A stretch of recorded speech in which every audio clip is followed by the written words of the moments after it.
So this is Stephanie Sarkis, and this is the podcast Talking Brains. And I'm talking with Rebecca Amster. She has a very interesting background. She's a counselor, licensed marriage and family therapist, and an attorney. So we're going to talk a little bit today about something we ran into on Twitter about therapy / coaching. What's the proper term? How to tell if somebody's licensed. So I'm going to tell you a little bit about Rebecca because, again, she has a pretty outstanding resume. So a native of Philadelphia, Rebecca received her undergraduate degree in human development and family studies from Cornell University. Immediately after graduation, Rebecca traded winter snowstorms for tropical breezes and attended the University of Miami School of Law and then Nova Southeastern University for a Juris Doctor and Master's in Marriage and Family Therapy, respectively. And since 2003, you've had a practice with therapy and law in Miami. And also That's correct. You're a guardian ad litem, and you also have done several family law cases, and you're a parent coordinator. So, and we can talk about parent coordinating maybe even in a future podcast, but it's helping parents work together for the betterment of their child when there is a shared parenting situation. So welcome. Well, thank you so much. It's great to be here.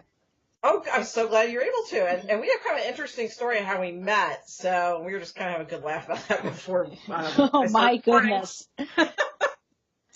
So we just met, I don't know, like a couple days ago, I think. And so there was someone on Twitter that posted that she was a sex therapist and gave pretty inappropriate advice, some gynecological advice that could be potentially harmful to someone. So I did some, Google sleuthing and found out that she was not listed as a licensed clinician in our state because she is based in the same state that we are, Florida. I'm in Tampa. You're in Miami. So, did some digging and it turns out that she is not a licensed therapist. And in Florida, we have a part of the law that talks about exactly what a sex therapist is. And you have to be either a psychologist, licensed psychologist, an LCSW, social worker. You have to be an LMFT, which you are, or you have to be an LMHC, licensed mental health counselor, which I am. And laws differ by state, but basically she was not licensed and had licensed therapists on all her stuff, her website and all her social media. So we're going to talk a little bit today about what you can do to tell if someone actually is a therapist. I've run into this before, actually, to turn someone in another state that was saying that they were a therapist and they were not and giving out pretty bad advice. So we're going to talk a little bit about how you, the consumer, because you're not just our clients, you're the consumer, and how you can protect yourself and make sure that you get services from someone that really knows what they're doing that are licensed. And we'll talk to you a little bit about why licensing is so important. Because we have to put a lot of time and energy into licensure. And so we'll talk a little bit about, how to get the best services you can. So Rebecca, tell me a little bit about licensure and how your licensure works. Because yours might be a little bit different than mine, like how many hours you had to do. Well, sure. So I actually, I hold two licenses, as it were, because I'm a licensed practicing attorney. And so to be a licensed attorney in Florida, not only do you have to attend an ABA, American Bar Association accredited school, but you also have to pass the dreaded bar exam, which is a 2-day test, and it's a horrible experience. And you study like hell for 6 weeks to do it. We say the only thing worse than taking the Florida bar is taking the Florida bar twice. And so you hope to pass it the first time out. To be a therapist, I actually find that to be, frankly, a better test of one's skill set, because to be an attorney, I just have to pass a test, but I don't actually have to ever walk inside a courtroom. But to be a marriage and family therapist, not only did I have to complete a master's program, but I also had to take a comprehensive exam upon completion of the program. I had to do internal hours within the program, and I graduated from Nova Southeastern, and so I did my internal hours at the Brief Therapy Institute, which is hosted by the campus on the campus. And then I have to do external hours in order to get the degree. And then for marriage and family therapy, you need to get an additional 1,500 client contact hours. And right, just to specify for everybody, that doesn't mean just that you're hanging out at the office. You have to actually see 1,500 hours of people face to face. And you may not get it all in 1 year. Right. So you have to do it over the course of at least 2 years. And then you have to take another test. And in fact, I am not yet licensed as a marriage and family therapist. I am a registered intern with the great state of Florida. I am working on my final licensure hours. I expect to take the test at the end of 2018, beginning of 2019. So I also have to meet with my supervisor once every other week and talk about my caseload. And you have to do 100 hours of that, and it cannot be done any less than 100 weeks. Correct. So I am pretty highly regulated. I am regulated in my law practice, but also in my therapy practice because I have an actual supervisor. Florida has not deemed me, mature enough yet to really be on my own. And I think that's really important because there's no experience like face-to-face client hour experience. Right. Oh yeah, absolutely. Yeah. And also I think if you're a registered intern, I think you have to say that on all your documentation. I think if you market yourself, or I think you have to actually say registered intern in marriage and family therapy, or Florida's got some pretty strict laws. That's correct. Yeah. And I think the only other state that has laws as strict as ours, what I've heard, is New York. I've heard that about the bar too, actually. So we have to do a lot of kind of on the ground work, so to speak. And so you can kind of tell listeners, why I got so worked up about saying they were a therapist, because of the hours and blood, sweat, and tears that go into being a therapist. This person also mentioned that they were board certified, and I want to clarify a little of that. Board certification doesn't necessarily mean that you're licensed. So, Rebecca, you were just telling us about all the hours we have to do. I had to do very similar hours at the University of Florida, 1,500. And I think actually I was 2,000 when I did it, face-to-face contact hours. And then we have to do practicums and internships and yada yada. So, but board certification means that you have held to the standards of a certain board. Now, here's the tricky part. Boards can be, I could make my own board. Sure. Right? And I could make the board of Stephanie's awesomeness, right? And I could make my own criteria, and that's what gets tricky. And you could say, well, I'm totally board certified, but what does that mean? Right, absolutely. And especially, we have to take in Florida the NBCC, National Board of Certified Counselors exam, the NCE exam. And that pretty much, if you don't pass that, you don't get to continue on to accruing your hours for licensure. So NBCC, they're a solid board because you have to have gone to a CACREP accredited program. What I mean by CACREP accredited means that some certain counselor programs, they have to follow certain criteria to qualify. And also, you have to, again, have completed your licensure. You have to abide by a particular code of ethics that's just for NBCC. And that's a sign of a good board, is that they actually have their own code of ethics. And I have to complete so many hours of continuing education within each renewal cycle of that. So that's why I have NCC after my name. And so you'll see quite a few counselors with that. So that means that we've gone to a pretty solid board certification. I can't remember the board certification this person said they had. So I don't know if it's valid, but if someone's a sex therapist, you'll see that they are probably on board certified by AASECT. That's AASECT. I believe it's American Association of Sex Educators and Clinicians, Counselors. So you'll see that after their name, and AASECT does have a lot of weight with board certification, and again, NCC does as well. And I can't speak for a psychologist. You're not a psychologist. I'm not a psychologist, but they also have their own board. So yeah, absolutely, yeah. Yes. So always research somebody's board. If they say they're board certified, find out what board it is. Do the Google, look it up. Yeah, it's just so important to be an informed consumer, particularly in this sort of day and age of internet and interconnectivity. I mean, you and I, Stephanie, we literally met over Twitter because we shared a concern, but you and I were each able to independently verify who we said we were.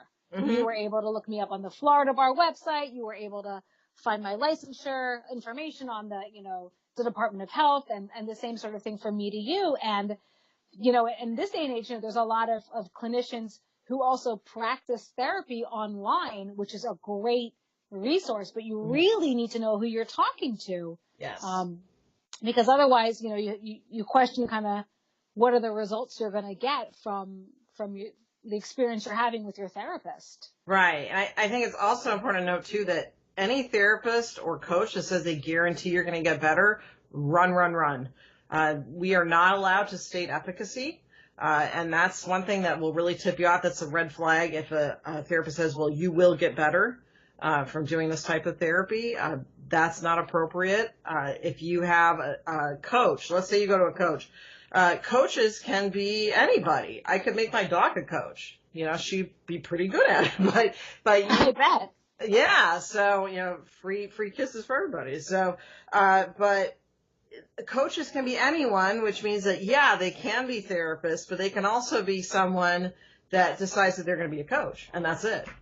Yeah. So, when I think about coaching, I think about it, in sort of more, pedantic terms, right? Like a coach says, good job, keep going, you can do this, you got this, right? And that's all good coaching information. But the therapeutic process is often pretty challenging. And it's not someone saying, yeah, you got this. It's someone asking you maybe some really tough questions so that you can engage in your own self-assessment. And that's a much different process from a coach. Oh, yes. I mean, you're going to leave some therapy sessions feeling kind of wiped out because you've been talking about, your family and your childhood and your history. And that's a big difference between coaching and counseling, too, is that coaching, like you said, it's more encouragement. Therapy can be encouraging, too, but it's encouraging in a different way. Coaching, you're focused more on the present and the future. And therapy, you talk more about how your past experiences or past patterns of behavior influence how you're getting along in the world now. So it gets more psychologically intimate. So when you have a coach that is not licensed, they are not allowed to do any type of diagnosing, telling you that they think you have a certain thing.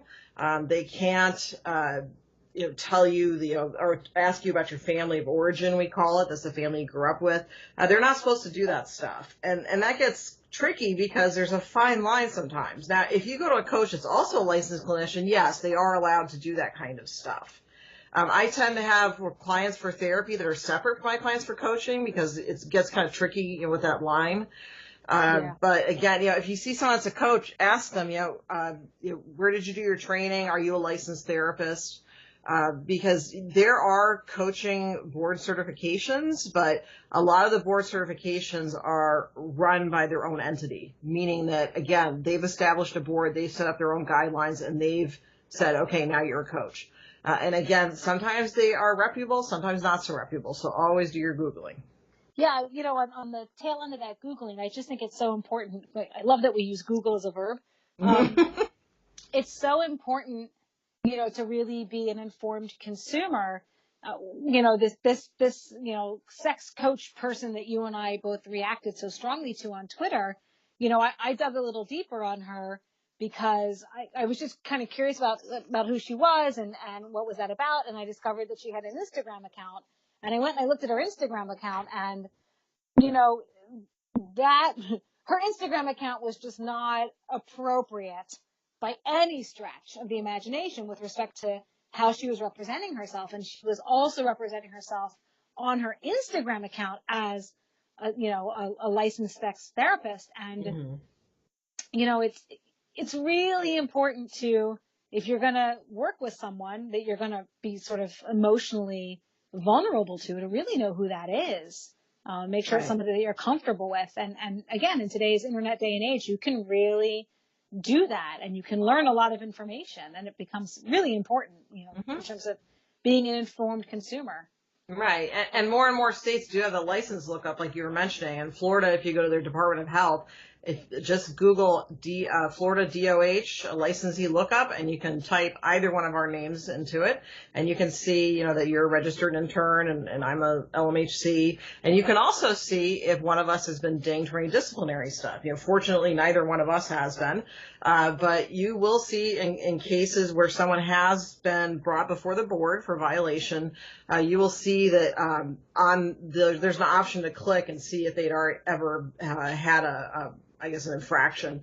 And you can see on there that sometimes they'll name the infraction, sometimes they'll just say that there is a disciplinary thing on record. So that's also something to look at too, is to dig a little deeper than just seeing if they're licensed or not. Yeah, absolutely. And I always recommend, not only that, but also, I'm a big believer in sort of trusting your gut. Mm-hmm. And so I had a case recently, Stephanie, I think I mentioned this to you earlier, where I a teenager that I was seeing, and the mom came in and sat down with me and burst into tears. She'd brought her teenager to see a licensed PsyD, so someone who was licensed. I looked them up, and the teenager had spent like 90 minutes in essentially a clinical interview, but the teenager didn't really want to be there and was sort of huffy in attitude, the way that teenage girls can be. And at the end of these 90 minutes, the PsyD proclaimed to the mom that this child had borderline personality disorder, which is a big diagnosis. And to come to that to come to that conclusion after 90 minutes, is just not right. I mean, there's just so much more information that needs to be gathered. And the mom was hysterical. You know, how could my daughter, and she's got these problems, and now what are we going to do? And oh my gosh, and I'm trying to co-parent with her dad. And she was hysterical. And I said to the mom, like, what happened after the PsyD told you that your kid had borderline personality disorder? And she said, well, he immediately prescribed this 10-week intensive therapy program that he runs. And it cost many thousands of dollars. Yeah. Right. And I said, well, you know, that might be some snake oil. You know, maybe you ought to consider a second opinion.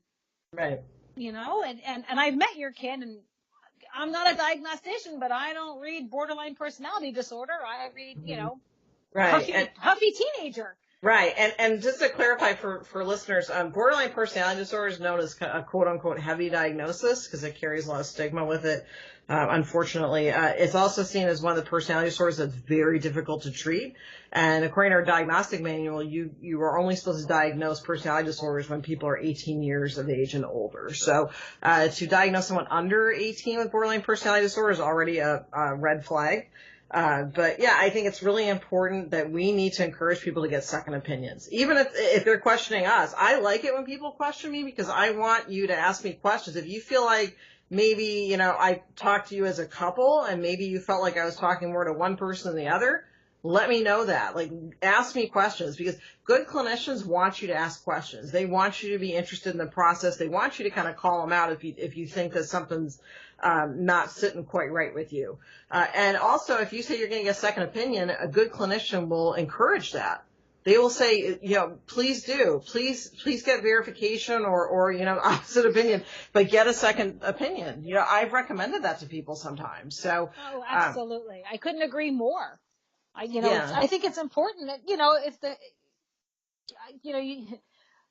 I don't think that clients should feel disempowered in their relationship with their clinician. And if they feel uncomfortable and if they feel like this isn't working or they feel like it's not a jive, right? Don't worry about hurting my feelings. If it's not working for you, go find something that works for you. My ultimate goal with all of my cases is to be fired. To say, thank you very much, Rebecca. Right, and I'll explain a little bit about what you mean. So our happiest day is when you tell us that you don't need to come to see us anymore. That you're able to take on life's challenges without feeling like you need to contact us. And also there's a saying in therapy that if you've not been fired by a client, you're probably not doing a very good job. Because we're going to tell you stuff that you may not want to hear. You know, it can get pretty real. And I practice cognitive behavioral therapy is one of the modalities I use, and it can be pretty direct. And so, you know, I'll say up front, you know, is it okay if I'm direct with you? But, you know, you'll work with people as a therapist that you tell them, you know, what you're doing. I don't know if that's good for you. And that person will say, then I'm done. And you say, okay. So you know, that happens. And people sometimes you just don't click with your therapist. Yeah. I went to someone, I was just like for my own therapy because, you know, we're encouraged to do that. And it's just a good idea. And I went to someone, I said, you know, it just felt like it was not going to work. Just felt like it. And you don't need a reason to go to another therapist. You could even be getting along with your therapist and just want to get somebody else's 2 cents and go see them. Yeah, I mean, if you're getting bored in therapy, but you feel like you need to do some more work, go find someone else, change it up, you know? Right. And again, good therapists are totally okay with that. So I think that's what you meant by firing. I just want to explain a little bit to everybody. Yes. So I love it when my clients say to me, well, Rebecca, it was really nice to meet you, and I feel like I've got a handle on this now, and, you know, I'll see you. And I go, that's great. I call that graduating, and that's what we want. That's the happiest day, is when someone's doing okay. So yeah, and so again, when we talk about consumers, I think it's really important to note that you are not just the therapy client, you are a consumer. You're a consumer just like if you're buying a car, if you're going to the grocery store, you are buying services from us. So you have every right to get a second opinion. You have every right to say that you're not happy with the services. And in my informed consent, so that's what I give people when they first come in, it says, if you're having issues with something I did, first talk to me. And if you're not happy with that result, here's the phone numbers for my licensing board and my board certification board, because I want people to make an informed decision. Now, if you say to your therapist, hey, I'm having some issues, and they either don't want to address it or change the subject, that's a red flag. If you say, well, I want your contact information because I'm thinking about filing a complaint, and they refuse to give it to you, that's a huge red flag. So it's just things to look out for. And again, like you said, trust your gut. You know yourself better than anyone. And if something doesn't feel right, especially when you're a parent, we were talking about when we were emailing back and forth that, we both come from a mindset that parents are the experts on their kids, not us. Oh, yeah, absolutely. And if a parent feels like something's not right with their kid, no matter how many therapists tell you that your kid's okay, if you feel as a parent that something's not right, something's not right. Yeah, I'll give you an anecdote, a related anecdote. For many years, as long as I can remember, my dad had numbness and tingling in the fingers of his left hand. And he just couldn't figure out kind of what was happening about that. And since, I'm 42 now, since I'm 10, he had this problem. And he went and, saw a doctor, and he saw a general practitioner, and he saw a chiropractor, and he saw all kinds of things. And he just sort of gave it up as well. I guess I have this weird thing. And somebody said to him, don't give up until you know what it is. And so he took another swing at it, and he went and saw a neurologist who diagnosed him with Parkinson's. Oh, wow. That was 18 years ago. And because he didn't give up and he didn't stop looking for an answer, he got very good, very early intervention. And so he's been living with Parkinson's for 18 years, is still very ambulatory, has very good quality of life, really aggressive treatment. And so because he didn't give up on finding out what the answer is. Right. And, mental health is so stigmatized, but mental health, in my opinion, is not any different from medical health. And I think it's the same thing. The same thing. Your brain is the most, I think it's the most, and I'm biased towards brains, but it's the most important organ in your body. Yeah. And it is a medical thing. Depression's a medical issue. ADHD is a medical issue. Anxiety, we could go on and on. But yeah, it's a medical issue. And if you see someone that, I always am wary of people that say, well, there's no such thing as diagnosis, and, you're trying to make money off, telling people they're sick. And, the reason why we have diagnoses is that, let's say you and I, Rebecca, are talking about a client. If I say that person has ADHD, we know that there's an umbrella of symptoms, that I don't have to name every symptom for you because you kind of get it. Right. And that's why we do diagnosis. It's not to pigeonhole people. It's to give you it helps you kind of put the puzzle together. We're giving you the missing puzzle piece. So I had a client many years ago, one of my first cases, when I was in my externship, actually, and she came in and she said, I'm schizophrenic. Right? And that's how she identified. I'm schizophrenic. And she had been to a lot of therapy and a lot of different people who had tried to help her over the years. And I looked right back at her and I said, I'm short. Right? And she was astonished. And I said, I'm short. I'm under 5 foot tall. I'm short. And so what I need to know about my life is, where do I put the stool so I can reach stuff? So my question is to you, Miss Schizophrenic, what tools do you use to help you go through your life? Because the diagnosis, yes, tells me about a cluster of behaviors or symptoms or whatever it is, but it doesn't tell me anything about who you are. Right. I always tell people, that you happen to have ADHD. It's a part of you, but you are not the embodiment of it. That you have a lot of other characteristics. And I think that it's easy to fall into that, especially when you've been living with the symptoms. But I think it's always important to point out to people that you could have ADHD and someone else could have ADHD, and you could have totally different interests or different ways that you live your life. And that's fine. And so I think one of the things that good therapists do is they help you, to heal, but not become the diagnosis. Right. I spend a lot of time, talking about what other things make you, you. Someone comes in and she said, I'm schizophrenic. And I said, I'm short. And then we had a conversation about her favorite color, her favorite bands, what music meant to her, how she used music in her life. And that became much more focal in developing tools and skills to walk through her life. Because music was really what she was about. She wasn't really, and so that's much more interesting. Oh yeah, and I think it's also important to know too that if you're in a therapy session and you think that we're asking weird stuff, like you're paying us to meet with you, and we're asking you stuff like what kind of music do you like or what do you do for fun, we aren't asking that just for no reason. We're asking it to develop rapport and communication with you, because we don't want to dive right in and go, hey, what's your issues? Because that loses people.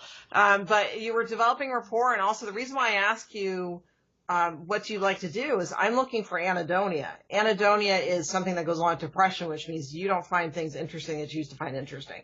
So, and if you're not sure why a therapist is asking a certain question, you can just come out and say, I'm just curious why you're asking that. And again, I really appreciate when people ask me, tell me why you're asking me that.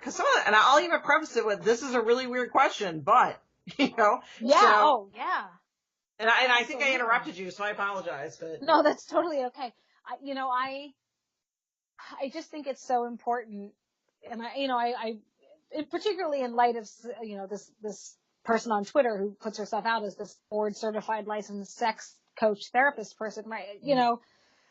I always want my clients to feel very empowered, right? Empowered to ask critical questions, be critical thinkers about the services they're receiving, whether it's from me or someone else, to feel as though they can question me and go, why are you asking me this series of questions? Or I'm not really comfortable. And right, like that's really important to do, particularly if you're going to do some pretty tricky therapeutic work. If you're going to get really deep, you need to be really comfortable with the person you're working with. And I always want my clients to feel very much in power of that situation.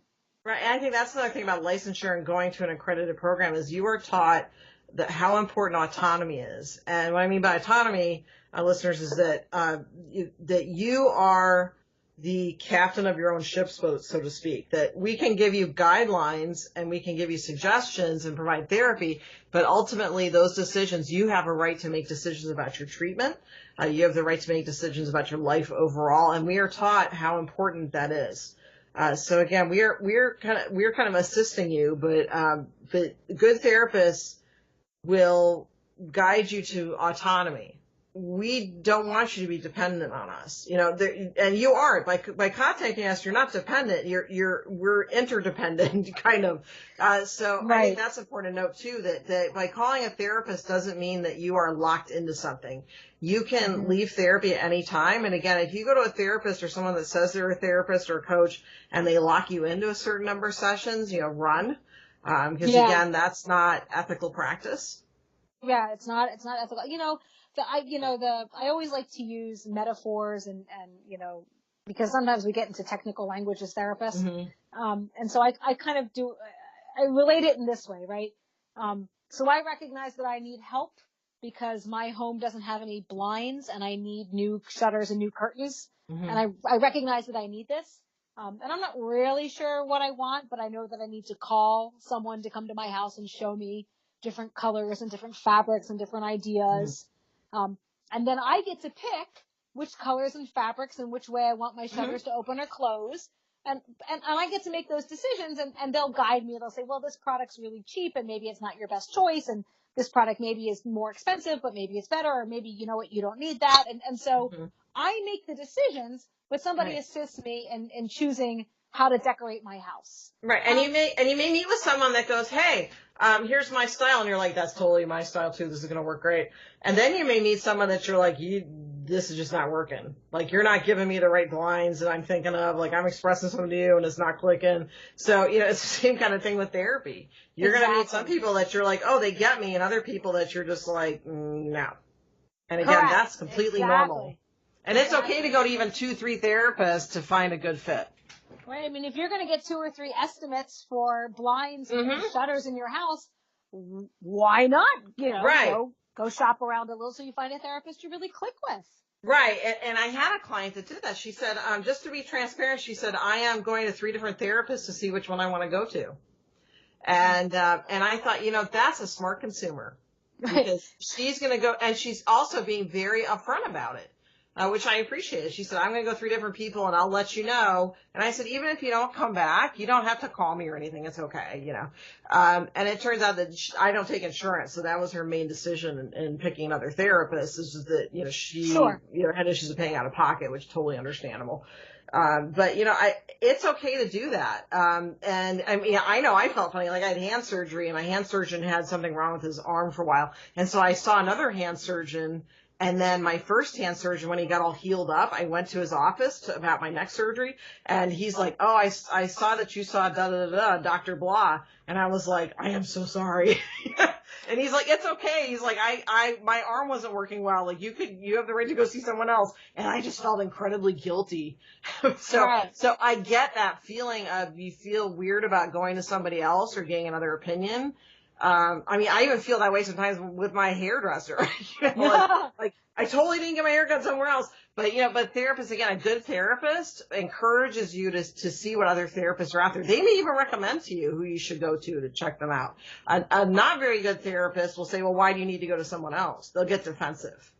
Agree 100%. If someone is not a very good therapist, really they're going to fight to keep your business. And therapy is about you, the consumer. It's not about the therapist. Right. And also, if you go to a therapy session, the therapist is making most of the session about them, that's also a red flag. Absolutely. We are taught very clearly that the therapy session is the client's, not ours. Now, it's different if you say, hey, my kid did this and this is how I dealt with it. Because you can do little self-disclosures. You're allowed to do that. But again, when it's becoming the therapist session, and I think clients will probably get an intuition that that's happening, they'll know it when they see it. That's a big red flag as well. And again, when you're licensed and truly board certified, you are held to some pretty tight standards as to what is okay and what's not okay in therapy sessions. Yeah, I will tell you, I'm a member of the American Bar Association. I'm a member of the Florida Bar Association, and I've read the rules of professional conduct, which are the ethical guidelines for both of those. And I'm also a member of the American Association of Marriage and Family Therapists. And of course, I've read those ethical guidelines. And I will tell you that it is my professional opinion that the ethical guidelines that govern therapists are far more stringent than the ethical guidelines that guide attorneys. Mm-hmm. Yeah. I think therapists are held to a very high standard of ethics and professionalism, which I really appreciate. Mm-hmm. And which also makes us really mad when someone claims they're a therapist and they're not. Because we know how tough it is. And thank you for sharing the compared to the bars. I know the bar is very stringent. So that really puts a different lens on it, that again, because we're talking with people, and their psychological issues, and there's a psychological intimacy that develops, again, we are held to a pretty strict microscope on our behavior. So, again, buyer beware, Google, Google. We're living in an age now where you can look up anybody online. And again, this is how we found out that this person was not a licensed therapist, is that she did not show up anywhere, on the, Florida lookup screen.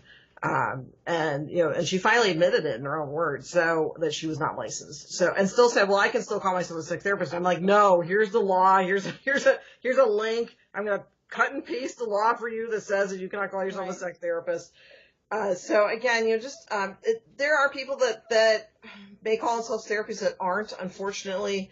I think that it's important to point out that there are many more people that are true therapists that are really willing to help you and want to help you and have a passion for helping people, and that far outnumbers the people that use it fraudulently. But again, just to protect yourself and again to be a good consumer, always double check on your therapist credentials. Could not agree more. It's always important to be informed. It is. It is. And again, you are a consumer of therapy services. So anything that you'd like to mention as we wrap up, Rebecca?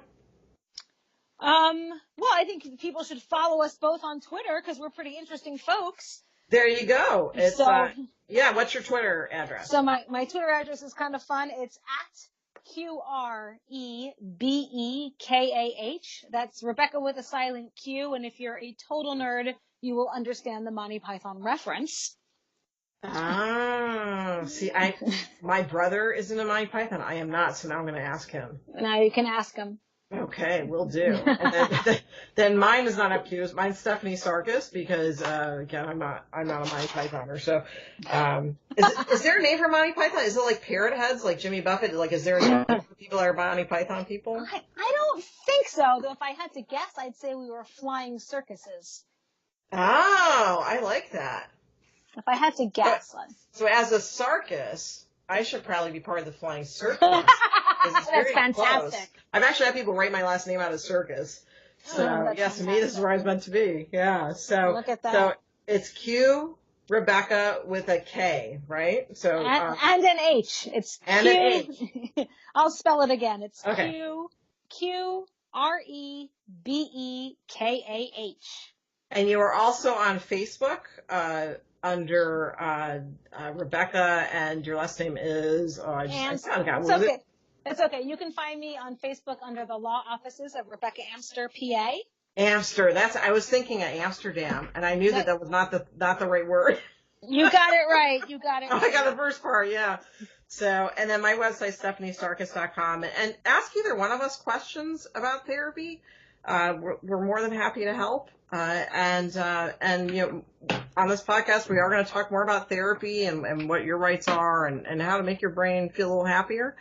So then that concludes this podcast. So thank you very much, Rebecca. I really appreciate it. Thanks so much, Stephanie. It was a pleasure.